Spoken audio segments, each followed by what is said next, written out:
topics and opinions expressed in the following show are solely those of the hosts and their guests and not those of W4CY Radio, its employees, or affiliates.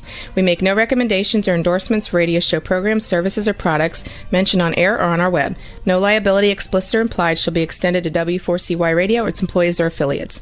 Any questions or comments should be directed to those show hosts. Thank you for choosing W4CY Radio. Welcome to the Ask the Expert show on W4CY Radio and Talkboard TV, where we bring you educational information from top local experts in the fields of legal, health, financial, and home improvement. Now sit back and listen to experts in family law, association law, hearing loss, business brokers, home care, along with many other topics. Now here are your hosts, Steve-O and Sophia. Hey, good afternoon. Orlando, the beautiful city of Orlando, where we here in Florida are about to get some of the coldest weather we've ever received over the next 2, 3, 4 days. You see all this major snowstorms. We don't get much snow down here in South Florida and in Central Florida, but we're sure going to be getting some cold weather. Hey, we're so glad you joined us today. Hey, by the numbers we're seeing on YouTube, they just keep climbing and climbing. And this is the last Thursday of the month, so that means K. Bender Rimbaum. And it seems like it's been a year since we've seen our old buddy Alan. Let me change that. Board certified attorney Alan Swartzide. Hey, good afternoon, bro. Glad to be back. I do feel like it's been a year, and if you want to use a dad joke, it's literally been since last year. Yeah, it's true. That's exactly true. Well, you're all busy doing these free seminars and classes, and I'm looking at the calendar. We've got February and March in the calendar, which we'll be talking about. But, hey, it's good to see you. Happy New Year. Likewise. It's like I said, it's been a while, but it's good to be back. It's been, as you mentioned, I'm sitting here freezing a little bit, but you know what? That's okay. It only happens. We get our, 2 weeks a year of winter, and yes. I guess we have to suffer through it. I will say, since we last spoke, I've learned how to turn my defroster on in my car for the first time in my life. That's funny. That's funny. Hey, listen, we've got all these questions over the last month and a half. You think you still remember everything about the law when it comes to community association? Well, here's the thing, Steve. You got a break from me, but I didn't get a break from the work. So I hope I still remember it because I've been doing it this whole time. You know what? He always one-ups me. Always. That's why I like doing a show with him. So, Alan, tell everybody about K. Bender Rimbaum. Sure. Well, we're a firm of 25 attorneys now, 9, including myself, board certified in representing community associations and dealing with condo and HOA issues, 1 board certified in construction. So essentially anything related to community associations, that's what we do. And that's all we do. Jeff Rembaum and I have a mediation practice that is related to the firm and primarily represent or work with community associations in that aspect. So I won't say represent because we're unbiased when it comes to that. But, it's a little bit of everything, but a little bit of everything in a very small area of law, just community association representation. And so, if you're happy with whoever you're working with as counsel, stick with them, no problem. But if you're not happy with them or you just don't have an attorney, I hope you'll reach out. I don't want to take too much time because we want to get to the questions, but I appreciate the opportunity to talk about the firm a little bit. Hey, we love talking about the firm. The firm has been with this show for 12 years. That is amazing. And we just signed a new agreement, and you're going to be here all next year also. So yes, this sir. It's such an easy show to do, Alan. It is because, first of all, the participation we get from listeners and viewers, but it's also the way you communicate with the listeners and viewers. And I'm not sucking up. You do such a good job. You make the show go by so fast, and I'm just so glad. The other day, I asked Kirsten, we do our Tampa show with Kirsten. I'm going to ask you the same show. So some new laws went into effect the first of the year, but tell me some of the biggest questions people are asking now after the first of the year. Well, we're starting to hear about the new legislation that might be coming down the pike. And, most of the laws that took effect for HOAs and condos and management firms in particular, they all took effect in July. There's not a ton that took effect for HOAs, condos, co-ops, and for community association managers that actually took effect on January 1st. But what we're hearing are, there's a legislator out there now that wants to make it very ridiculously easy to terminate an HOA. We've already got a mechanism for condos, and it works to some extent, but they want to make it where it's only 50% or a majority of the members that can say, yeah, we don't like this, we're done with it. Well, that doesn't really work. So, it's kind of like where everyone is saying, well, maybe we shouldn't be paying property taxes. Okay, but where is that going to come from? The things that are paid for with the property taxes. Listen, not to get political, I'm a libertarian. I am all in favor of getting rid of those taxes, but the money's got to come from somewhere to support the education, right, to support the infrastructure. So if it comes from somewhere else, that's fine. But it's similar when it comes to this HOA termination bill. If you want to do away with the HOA, that's fine. Who's going to maintain the drainage areas?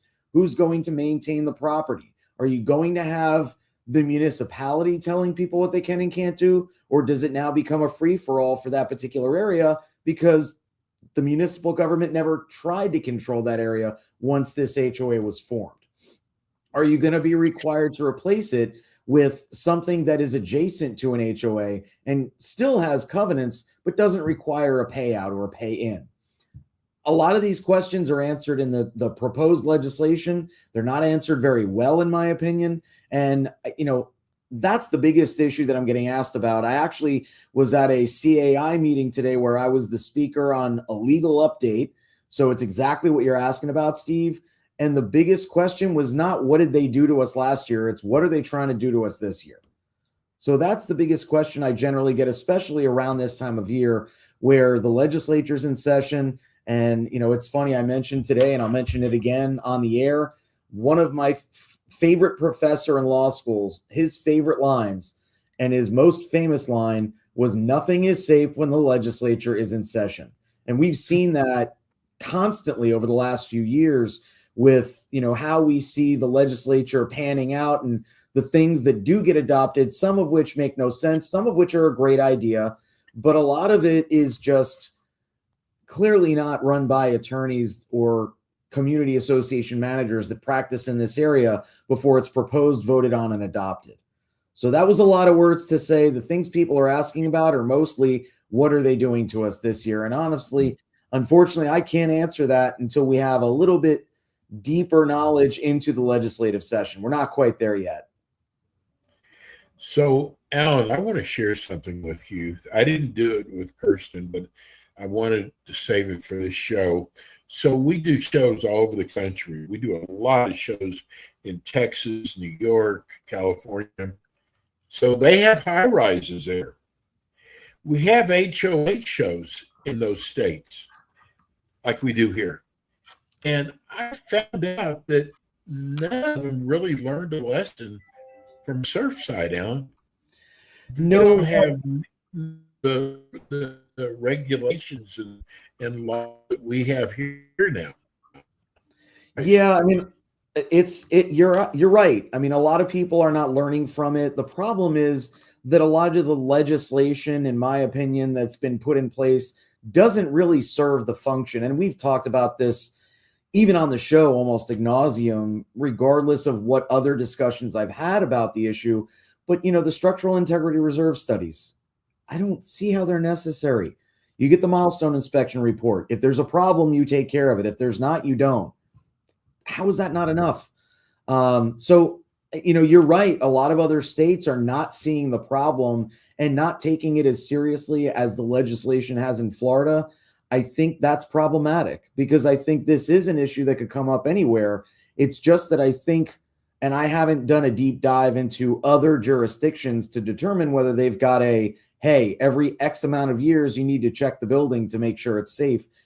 I wonder whether some of those states have HOA directors who are paid and professional and know what they're doing beyond taking a board certification class and maybe another class or two, hopefully listening to radio shows like ours, etc. But for the most part, I don't think there's anyone else that's really taking that issue as seriously. Hopefully there are local requirements, kind of like there are in some jurisdictions in Florida. Like I know Broward County, I think Orange County, Miami-Dade, they all have their recertification restrictions. And those are similar to a milestone inspection. Hopefully everyone's doing that. That's not doing anything else about the building collapse, because you're absolutely right in implying that it could happen anywhere. And if you're not doing anything to protect it and you know that it's a possibility, that's a little bit frightening. Now, hopefully the individual HOA and condo directors are doing something about it, but obviously I don't know what they're doing because I'm not there. Let's go to our chat line and start off with Dennis. Concerning the condo website, how many years of financial information has to be on the site? Current only or back how many years? Also for agendas and minutes, etc. So the meeting minutes, I'm pretty sure it's 1 year. The agendas, same thing. And then the financials, I believe, is 7 years. But don't quote me on that one. But the other two are definitely 1 year. So it's either 7 or 1, but I'm pretty sure it's 7. And some of this stuff, don't forget, just because you don't have to have it on the website doesn't mean you won't have to maintain it indefinitely on a permanent basis. Okay. Let's go to Jack in Winter Park. In a HOA, is a 2/3 or major vote required for changing gate operations from 12 hours to 24 hours? Probably not. That's not an amendment. So I don't know where the idea that would be required might have come from, unless there's something very specific in your governing documents that talks about the gate and the hours of operation. That would be a board decision to change from 12 to 24. Hopefully there's another way to get in if the gate's not in operation during the other 12 hours of the day. But, generally speaking, there's nothing that's statutory that would talk about that particular issue. So I would suggest your governing documents. This reminded me, I lived in the Highland Beach area on the ocean there in a high rise. And they had a armed guard with a gate down for the first 12 hours of the day. The second 12 hours of the day, no guard and gate up. I never understood why they would do something like that. Yeah, that seems like the opposite of logic. You would think that the protection is more necessary at night than during the day, but yeah, I'm missing something. Well, I'm surprised they didn't do it the full 24 hours.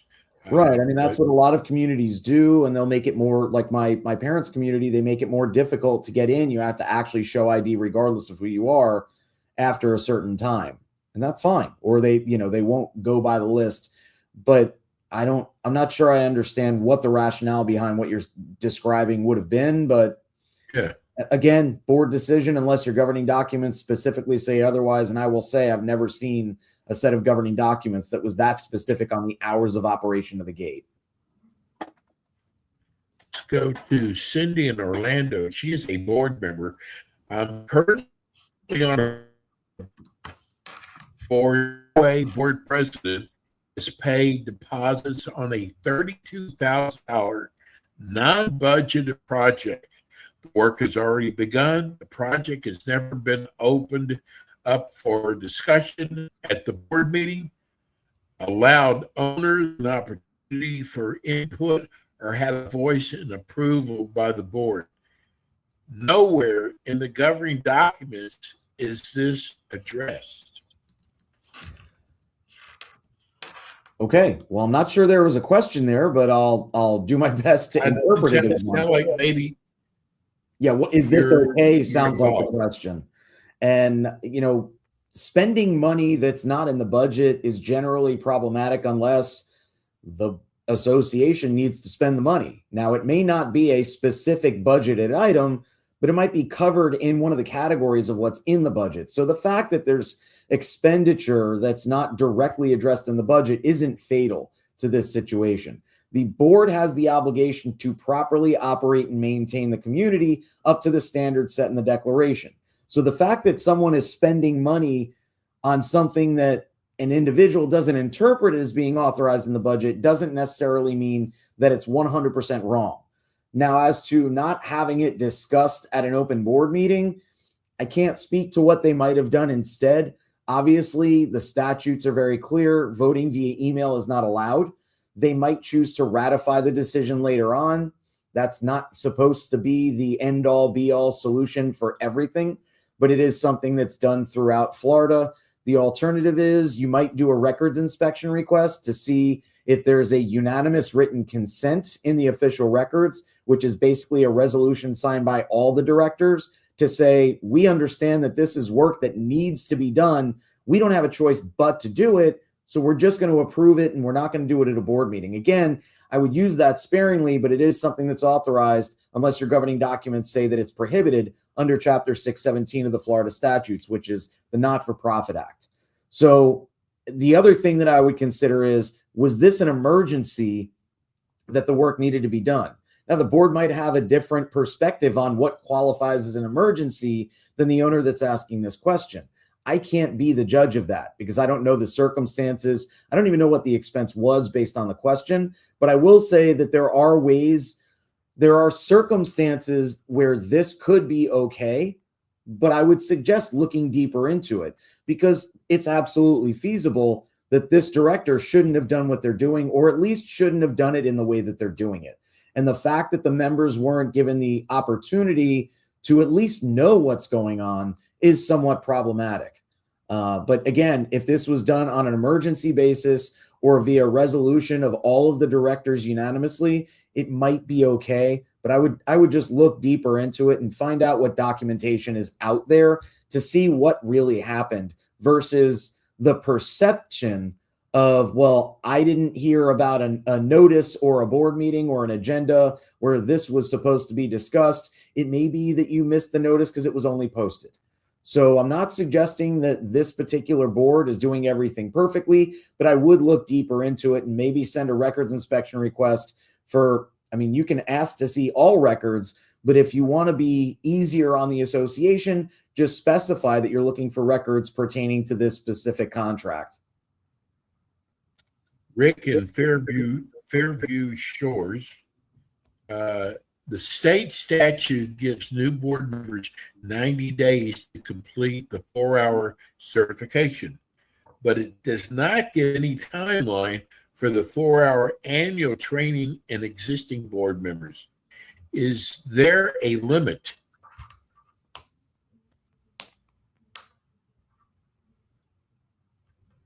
Steve, you froze up for a second there, but I understand the question. So I'm presuming based on the timelines and the number of credits you mentioned that you're talking about an HOA rather than a condo, because that's where you get 4 years. And if you're 2,500 lots or under 2,500 lots, you need 4 credit hours throughout the course of the year.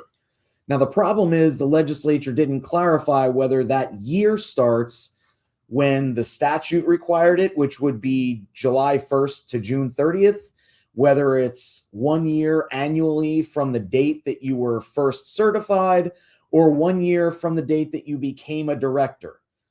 There's really no clarity on that point. So my perspective has always been, if you do it from the dates of the statute, meaning July 1st to June 30th of the following year, you should always be safe versus trying to figure out when does my timeline start and finish. The Florida Bar does that to attorneys. I don't think the legislature intended to do it to individuals who are volunteering for this position. Now, I say that, but I will facetiously add, they do a lot of other things to people who are volunteering, so maybe they did intend for this to be overly complicated to calculate. But to be safe, my suggestion would be start calculating based on July 1st. Even if you start in January, get it done by June 30th. These are educational programs. It's never going to hurt to have to do an extra few. I understand it takes time out of your day. I also understand if you're in a larger community of 2,500 lots or more, you actually have an 8-hour requirement per year.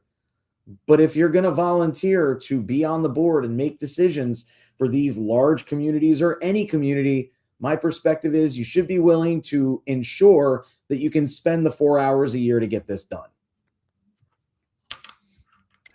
Hey, I'm sorry about the freezing going on today, but hey, it happens sometimes with live shows. This is Shelley in Pine Hills. For HOA Board required annual training, she wants to know, does your firm offer any training that quality for the you? So again, Steve, I'm sorry, your connection's not great, but I think the question is whether our firm offers these HOA and condo classes that we're talking about here, and the answer is yes. I know we have at least one coming up in February. It's still January, so expect that some will be added, and we'll get into some of the classes that we're teaching later on. But yes, absolutely, the answer is I think we've got 10 different classes, maybe even more, that are authorized for that specific HOA certification beyond what we have that we can offer to CAMs. And then on top of that, if you're in a condo, you only have one continuing education class, which is a legal update. We're also authorized to teach that class. And I think we've got one coming up in maybe February 16th. Yeah, we've got one coming up, but that one's in person. I think we've got another legal update coming up. And frankly, I just taught one for CAI just today in person. So we do have those classes. I know there are some other providers, some charge for these classes, some don't. We do not, unless you are going to an event where the vendor that's running the event is going to charge you for it. But we don't charge for any of our classes, and that's whether you're a client or not. I think I'm going to do is we're going to have you tell us about your seminars coming up. Sure. And we'll go to a break, and while we're on break, I'm going to try to come back in again one. So let's go to your classes first. All right. Well, on January 30th, Danielle Brennan in our Palm Beach Gardens office is doing a webinar. It's a HOA board member certification class. So if you haven't done that within your 90 days, it's time to get it done. I know there are a couple people that are definitely going to that are looking to make sure that they stay on the board. We have a legal update for CAMs and condo board members that I just mentioned, and that's on February 13th. That's a webinar as well, and you might know the guy that's teaching it. It's me. We've also got an HOA board certification class, a condo legal update, and an updating your governing documents class at the Trails of Ormond Beach. That's going to be hosted by Real Manage on February 16th. I'll be the educator for all of those classes. We've got elections for community associations coming up. That is also for HOA board members. That's on February 25th, and Kirsten from our Tampa office will be teaching that one. We have the Southern States Management Annual HOA Conference at the Brevard Zoo. Was just there today. It's a beautiful venue. That's on Thursday, February 26th. I'll be teaching a covenant enforcement class while that's going on, but that's from 9 to 3. And there will be a bunch of different vendors there that you can interact with and ask questions and do what you got to do. And then finally, I say finally, but this is definitely not all the classes we've got coming up next month.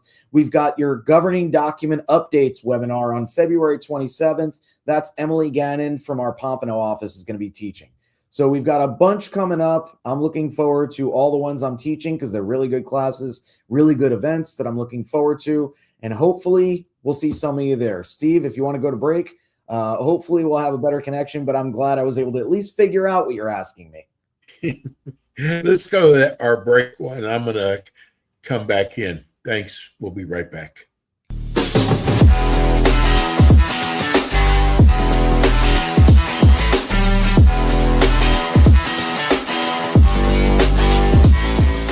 K. Bender Rembaum is a full-service community association law firm dedicated to the representation of community associations throughout Florida. On kbrlegal.com, you can learn more about their offices in Pompano Beach, Palm Beach Gardens, Orlando, Tampa, as well as throughout Miami-Dade by appointment. Several K. Bender Rembaum attorneys are board-certified specialists in condominium and plan development law and assist clients with all matters of community association legal issues while keeping them up to date on new developments that affect their associations. K. Bender Rembaum is also a well-known provider of free legal education for managers and board members. Contact K. Bender Rembaum today by calling 800-974-0680. That's 800-974-0680 to reach any of their locations. You can also visit them online at kbrlegal.com or write to them at info@kbrlegal.com. And we are back with the Ask the Expert show on W4CY Radio and Talk4 TV with your hosts, Steve-O, Sophia, and their expert guests. And we are back. I hope this is better. I don't know. Once in a while, this does happen. Alan, tell people how they can reach your office. Well, the easiest way to get to me, because I can check it whenever and wherever, is my email, as@kbrlegal.com. And again, that's AS as in Schwartzide at KB as in Bender, R legal.com. The other way to get to us is calling our front desk, which will reach any of our 4 offices, which are in Pompano Beach, Palm Beach Gardens, the one I have here in Winter Springs in Orlando area, and Tampa. And that's 954-928-0680 or 1-800-974-0680. Okay. Going back to the chat line, can an HOA that was self-managed previously keep association records at a board home once they have transitioned to having a management company? Well, the question is, can they? The answer is yes, but whether it's a good idea, the answer is probably not. And here's the reason. Once they get that records inspection request from an owner, they've only got 10 business days to produce those records in the manner that they're kept. So if they're kept in the person's home, I'm not suggesting that you need to produce them in the person's home, but to get them to the manager to compile all the records the manager has and the records this individual has, it's just an unnecessary additional step to avoid that penalty for failing to provide the records, provide the inspection and copying on time. Again, you've got 10 business days to produce those records. If you don't within those 10 business days, not only is there a dollar figure penalty, but now if you do it allegedly intentionally with potential harm to the association or its members, etc., it's now a crime to fail to produce those records. So I just don't know why any director would want to take the risk of being responsible for that, whether it's a current director or former. If it's a former director, then frankly, my perspective is the association should be sending a demand that that director turn over all association property so that the association actually has the records to produce when necessary. So bottom line, is it illegal? No, it's not. Is it stupid? Yeah, probably. We love your honesty. Cindy in Orlando, can a developer of an HOA that once we pass the 90% sold close delay, the turnover process for months with no reason? I mean, with no reason, the answer is no. But the problem is the way that a lot of these questions are worded. And I can tell sometimes when it's coming from an owner who's asking a leading question, or from a director asking a leading question, or just an honest question. I want to know the answer. And it's clear that this person believes that, this developer is intentionally refusing to turn over control to the members. If the developer is refusing to schedule the turnover election meeting, then that's something that the association, the members, can try and push them on and force. You probably have to have independent counsel for the association, which I think all developer-controlled communities should have, almost not from inception, but from fairly early on, someone who is not just giving guidance to the developer, but giving guidance from the perspective of someone who regularly represents community associations and understands how all this is supposed to work. So again, it's one of those, well, the answer is it's illegal and it's not appropriate if they're delaying it on purpose, but you may just not know the reasons that it's being delayed. And so unless you send a demand or you ask for that background and that information, you're probably going to be stuck in a position where you have no idea why they're delaying it. And you're going after the developer and saying and making the allegation that it's intentional and that there's no valid reason without having done the investigation is somewhat reckless, in my opinion. I'm not saying it doesn't happen all the time, but it's not the way I would want to practice law, is the way that I would put it. Okay.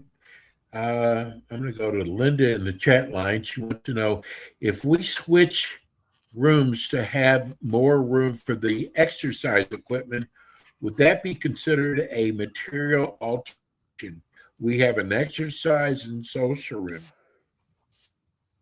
So in an HOA, probably not an issue you need to deal with unless your declaration says the vote that's required for material alterations. If it's in a condo, you probably need a vote for something like that. And the reason for that is that you are using different rooms for different purposes and moving all of the equipment. That changes, obviously, not only the practical aspect of those rooms, but the visible aspect. And that's what a material alteration is. So, if you choose not to get it, the members might not care. And, you might not have anyone challenging it. But if someone were to ask me that question, I'd say most likely you need to get whatever vote is in the declaration if you're in a condo. If you're in an HOA, you're probably fine. Now, you should be making the decision during an open meeting, but, beyond that, might not be an issue. We just had somebody write that they're getting ready to change over from the developer to their HOA. And they wanted to know, what is the process, if you can give a short version? What's the process of turnover is basically, Yes. It's an election. That's literally the turnover. The turnover is the transition of control of the board from the developer to the members. So the whole turnover process is basically one election. The members then get to run the board, or at least control a majority of the seats on the board. Now, you also have a partial turnover potentially, where only one member of the board is actually someone that's an owner within the community that isn't affiliated with the developer. And once that full turnover of a majority of the control in the community is done, the developer has 90 days to produce certain records and information and property of the association to the association.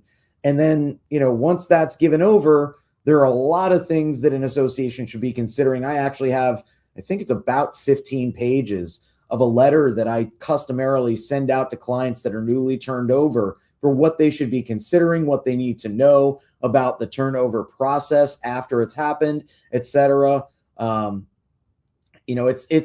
It's a very simple, straightforward process, but it might entail a lot of complicated issues like looking at potential construction defects, getting an engineer to take a look at your buildings and all of your DRCs, which are your drainage areas, and all the other things that have come along with what the association is obligated to maintain, etc. There are a lot of issues that go into it, but in reality, the straightforward, simple answer is, what's a turnover? It's an election meeting. Okay. I'm trying some of these. Hey, we love your questions, but some of them I don't quite understand. Well, Steve, you're always welcome to give it a shot, and we can pray that I can figure it out. Yeah, I hate doing that to you. No, We've you got don't. so You many. love it. You love making me squirm and try and figure this stuff Here. out. I see it every single Let's do time. Norman in Altamonte Springs. Do you advocate for 100% transparency with regards to bank statements, invoices, CDs, savings accounts, pretty much everything the board or management does on behalf of the owners, except for legal matters? So if the only exception you're listing is legal matters, then no, I don't advocate for 100% because a lot of additional records are not subject to inspection by the members according to Florida law. There's a whole list of exemptions, and it's not just attorney-client privileged or attorney work product material. There's an entire list, personal information of the owners and things of that nature. I think there are maybe 12 or 13 different items in condo, HOA, and co-op that are listed in the statute as exempt from production in a request for inspection of official records. Now, when it comes to the financials, yes, 100% transparency is mandated. And I do advocate for it because I want my clients to follow Florida law. But, when it comes to, do I advocate for literally every factor of the association other than legally privileged items? No, I don't, because the statute says that I'm not supposed to, because there are people other than this corporation, the association, that have rights that need to be protected as well. So the financials, yeah, absolutely. Every member is entitled to see the financials, including, by the way, the individual ledgers for every individual owner. Upon request, that is supposed to be produced for inspection and copying. What I advocate to hide is bank account numbers, social security numbers, things of that nature that could be used, login credentials, basically anything the statute protects, I think should be protected, and that there's a reason that the statute protects it. But if we're just talking specifically about, financial reports, yeah, that should be given to the members, unless it's an audit that includes every single document of the association records, in which event, again, statute protects it. And as a result, we need to advise our clients that they need to protect it because they're obligated to. If you just been, this is I call it the K Bender Rimbomb Hour. This is the Ask the Expert show. And at the last Thursday of each month, we have board certified attorney Alan Swartzide. And we are actually just answering your questions that you sent in during the month. And we also have a chat line, which is we're being barraged with people with questions. Let's go to Kathy in Orlando. She says 4 of 5 board directors want to remove the president to director and a director to president. The current president doesn't consult the board for board decisions. How do we get on the board agenda? How do we get this on the board agenda? Well, I hate to suggest the sneaky option, but you might consider just saying officer positions as the agenda item. And then you can vote to get the guy off the board or the lady off the board, whatever it may be. The other option is that you schedule your own meeting. The president is generally the one that schedules these meetings, but that doesn't mean they have full authority. If you have a board vote during a meeting and you push and push and push, and this guy won't put it on the agenda, frankly, what you might need to do is just have the vote and let him challenge it. That's some bad legal advice because he might win a lawsuit over whether he should remain president. But I would also argue that the refusal to place this item on the agenda represents a conflict of interest where he is refusing or she is refusing to have the board vote specifically so that he or she remains in power.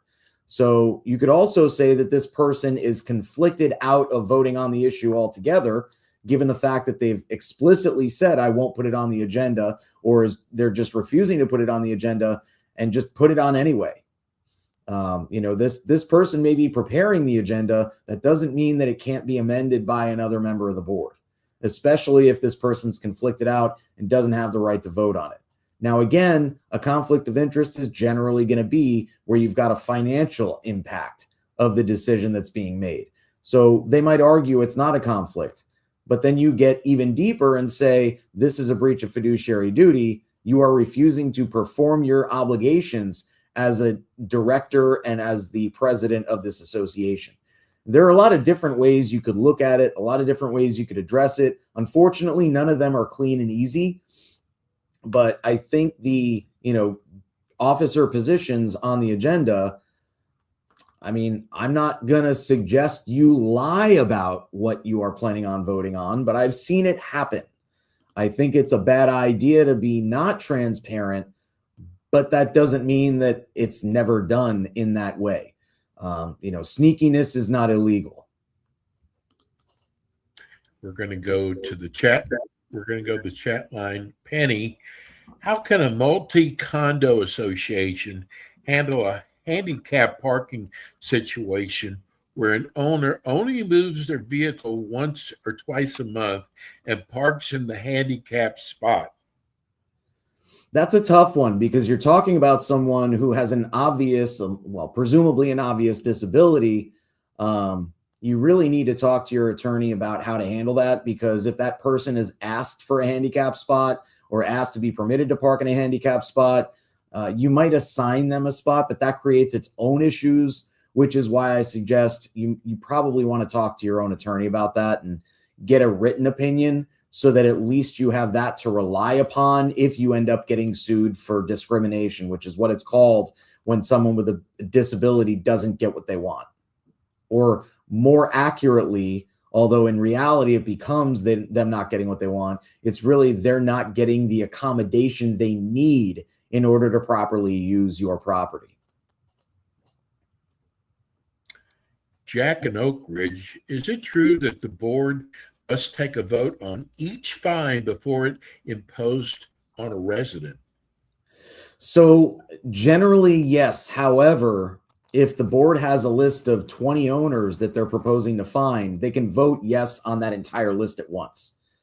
So there needs to be at least a consideration of the individual property, but the board can review, the list of here's 20 different lots, here are their violations. We're voting to move all of these forward with fines. That then goes to the fining or hearing committee, etc. So the short answer is yes, they need to vote on it. Whether they need to vote on each individual fine individually, the answer is no, in my opinion. But they do need to vote on each fine, even though they can do it all at once. Okay. Do you still get many calls about Zoom? Meaning holding board meetings and member meetings via Zoom? Yes. I don't get a lot of questions, although the condo statute changed this year to address some Zoom issues. So I do get questions about how that plays in. And specifically, that was that if you're going to hold a meeting virtually, it needs to be recorded. That recording becomes an official record for a year. It goes up on your association website, etc. So I do get questions about that. But the way that that I have suggested getting around it is just schedule the meeting in person at a location that everyone can access. And then it turns into the meeting's being held in person, but people can attend via Zoom if they want to. So that's really the main question I get about whether or not you can hold meetings via Zoom. The statute's now pretty clear. You can do it. You just have to record the meeting and do a bunch of other things that you didn't have to do. Well, here's a Zoom question from Ben in Conway. Wants to know, board members must remain on to maintain a quorum. We often have a board member leave during the meeting, often noticeable when there is a roll call vote and no one answers. I mean, if no one answers, they're not there for purposes of that vote. That doesn't mean they didn't attend or that a quorum wasn't met to hold the board meeting, but it may be an issue that the board can't vote on that particular item.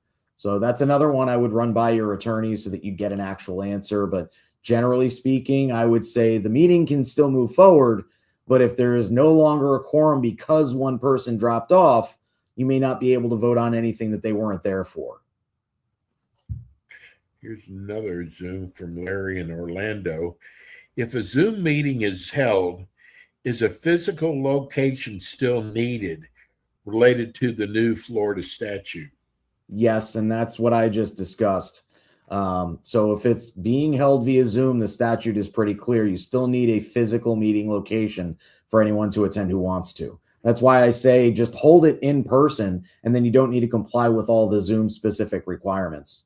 You just have to have it visible and audible that what's going on at the meeting, rather than having to record it and do XYZ. You just stick with your standard. Okay, well, we got meeting minutes. They'll be approved at the next meeting.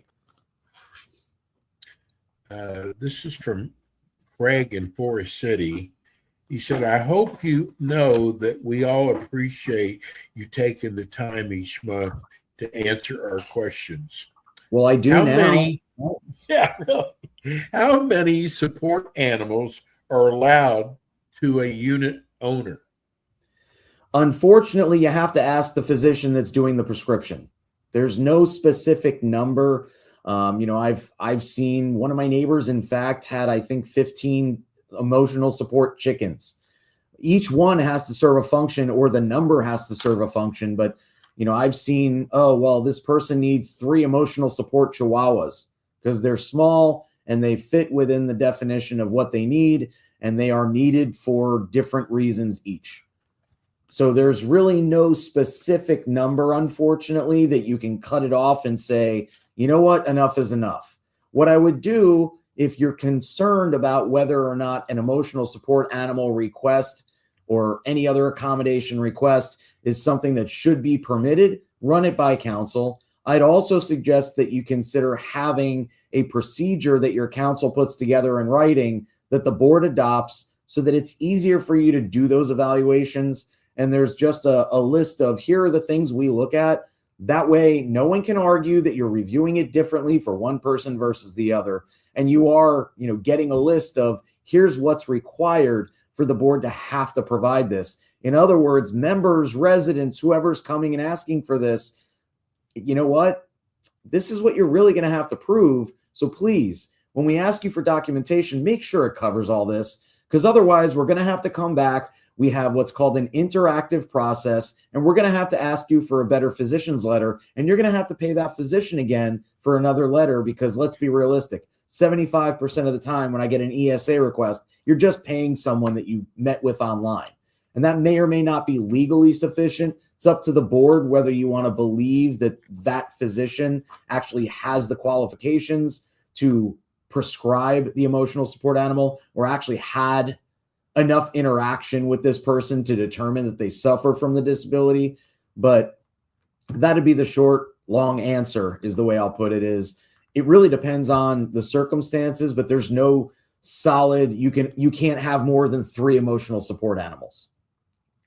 Okay. Ace wants to know, so if the official meeting place is a room, but is being live streamed on Zoom, it does not have to be recorded? That's my perspective. And you may want to ask your individual counsel so that you don't get in trouble for relying on something you heard on the radio. But my perspective is that the statute is very specific. It's if you are holding the meeting via virtual meeting mechanisms. And if you're holding it in person, and the notice and the agenda say that the meeting will be held in person, but you can attend via Zoom if you want, versus we're holding it virtual, and if you want to attend in person because we're required to provide a physical location, you can also do that. Those are 2 very different concepts, in my opinion. Even though it's the exact same effect, you're not noticing it as a Zoom meeting. So it's a creative interpretation that I would suggest running by your counsel, your association counsel, but I haven't seen anyone dinged on it so far.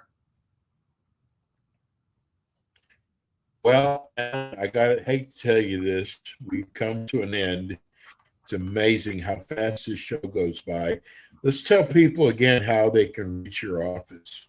Sure. Again, AS at Alan Schwartzide at kbrlegal.com is my email address. You can call the front desk and reach any of our offices at 1-800-974-0680. And for all of you who are writing, what a great guy Alan is. No I'm one's not going to tell him. His head's already big enough as it is. He will be back, though, with us. next month. Alan, you do the most incredible job. I'm so glad we have you. And hey, have a wonderful, wonderful time before we spend with you next month, the last Thursday of the month at 5 o'clock Eastern Time. Thank you, Alan. Thank you, Steve. Thanks, everyone, for listening.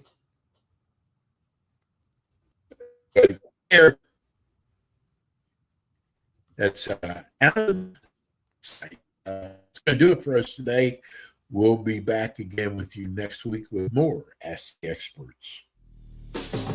Thanks for tuning in today to the Ask the Expert show on W4CY Radio and Talk4 TV. Tune in next week and every week to hear more from our experts on personal injury, insurance, air condition repairs, estate planning, Medicare, and many other topics in the areas of legal, health, financial, and home improvement.